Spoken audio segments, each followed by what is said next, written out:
Bom, pessoal, eu sou a Mauri e vamos para a última aula do curso de Interpretação de Análise de Solo.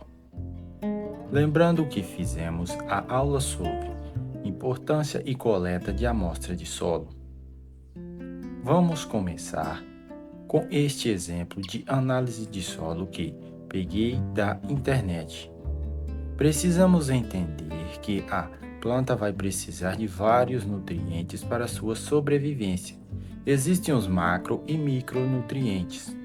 Vamos buscar atender à demanda da planta, fornecendo os principais nutrientes, que são os macronutrientes. São eles nitrogênio, fósforo, potássio, cálcio, magnésio e enxofre. Primeiro, olhamos para o nosso exemplo e de cara percebemos que ele tem cerca de 60% de argila, ou seja, um solo com textura argilosa. Para determinar a adubação completa, o primeiro passo é verificar o pH do solo, que neste caso 4,6%, ou seja, é um solo ácido. Mas o que significa isso? Quer dizer que o seu solo tem muito alumínio e hidrogênio, que é tóxico para as plantas. Por isso, se faz necessária a correção da acidez com calcário para neutralizar o nitrogênio e alumínio do solo, ou seja, o pH. Mas eu não posso apenas adicionar adubos como nitrogênio, fósforo e potássio? Sim, você pode, mas vai estar jogando dinheiro fora, porque seu solo não vai reter os nutrientes, pois está lotado de hidrogênio e alumínio. Por isso é importante a neutralização dos mesmos. Como saber a quantidade de calcário necessária? Em cada região existe um manual que vai te recomendar para o tipo de solo. Em Minas, tem a quinta aproximação, São Paulo, o Boletim 100 e na região sul do país o seu manual. No Brasil, as mais utilizadas são o método de saturação por base e a neutralidade por alumínio.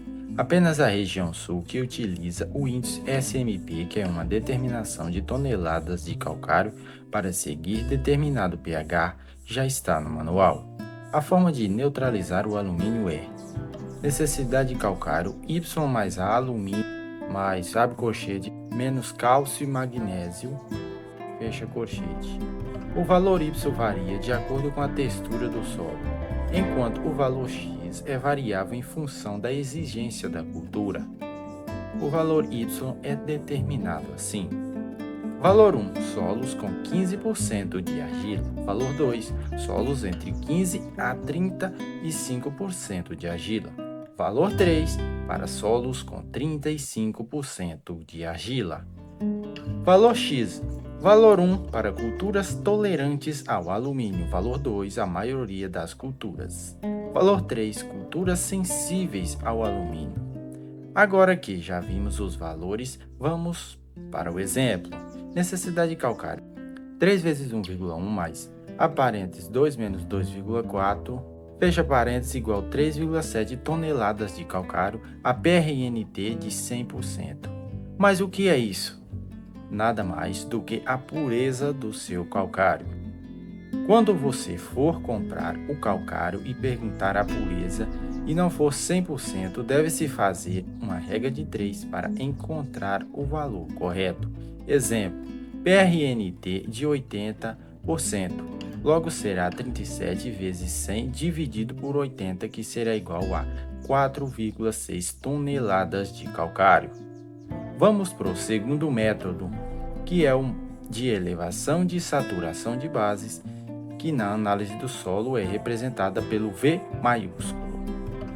Neste método, a calagem é recomendada para elevar a saturação por base da capacidade de troca de cátions, que é a CTC na análise, a valores desejados de acordo com cada cultura, sendo a conta a seguinte: sendo T maiúsculo a CTC a pH 7, V2 porcentagem de saturação por base desejada de cada cultura, que você vai encontrar em manual ou em pesquisas.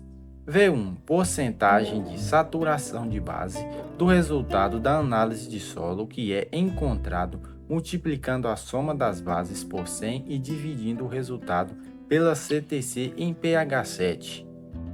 Soma de bases cálcio mais magnésio mais potássio. Exemplo: T maiúsculo 7,55, V2 65 para plantio de capim, V1 igual a 37%. Dividido por 100, temos o resultado de 3,2 toneladas de calcário com PRNT de 100%. Caso esteja com PRNT diferente, faça a conta que foi passada no primeiro método de calagem. Já o índice SMP, eu vou estar colocando uma imagem da recomendação na tela, lembrando que você deve estar atento às culturas que o manual recomenda fazer a correção, pois há determinadas culturas que não têm a necessidade de elevar o pH na região sul do país. Agora que já corrigimos a acidez do nosso solo, vamos adicionar os outros adubos. Primeiro, o fósforo, pois a planta necessita de muito fósforo na sua fase inicial. Para a recomendação de fósforo, em Minas Gerais você deve olhar o manual de recomendação de acordo com o teor de argila, ou seja, irá observar sua análise e comparar o teor de argila e a quantidade de P, que é fósforo, na tabela periódica. Lembrando que cada cultura tem uma recomendação diferente. Para a adubação potássica, que é o K na tabela periódica da sua análise de solo, vai depender do grau de exigência da planta. Quanto mais exigente, mais potássio será necessário. Mas como vou saber a quantidade de determinado adubo? É isso que vamos descobrir agora. Quando você viu que vai ser preciso jogar determinada quantia de fósforo e potássio, sabe-se que tens que buscar adubos no mercado que tenham maior quantidade de fósforo ou de potássio, ou até os dois juntos. Por exemplo, o Super Simples tem 18% de fósforo. Basta fazer uma regra de 3 para atingir a quantidade de fósforo que seu solo precisa, jogando o Super Simples. Já o Super Triplo tem 40% de fósforo, ou seja, é mais viável com o Super Triplo, mas isso vai depender do preço de cada um. Para o potássio, tem o cloreto de potássio que tem 70% de K. Existem os adubos misturados como 4-30-10 e você vai realizar a mesma conta, tendo em vista que ele tem 4 de nitrogênio, 30 de fósforo e 10 de potássio. Ou seja, faça a regra de 3 e tente aproximar os valores dos dois elementos. Talvez um irá passar um pouco. Não sendo muito, não tem problema. A recomendação de nitrogênio é diferente para cada cultura. E você também deve fazer a regra de 3 para determinar a quantidade de adubo. A ureia tem 45% de nitrogênio e é a mais utilizada no mercado por ser mais barata. Lembre-se de fazer o lanço quando for molhar a área ou em solo úmido. Muitos dos laboratórios não fazem análise de nitrogênio pela dificuldade encontrada. Por isso usamos apenas as recomendações de cada cultura. Bom, esta foi a última aula, espero que tenham curtido. E se sim, deixe o like e se inscreva no canal. Caso queiram que eu faça uma calculadora de correção de acidez, deixe nos comentários. Até a próxima!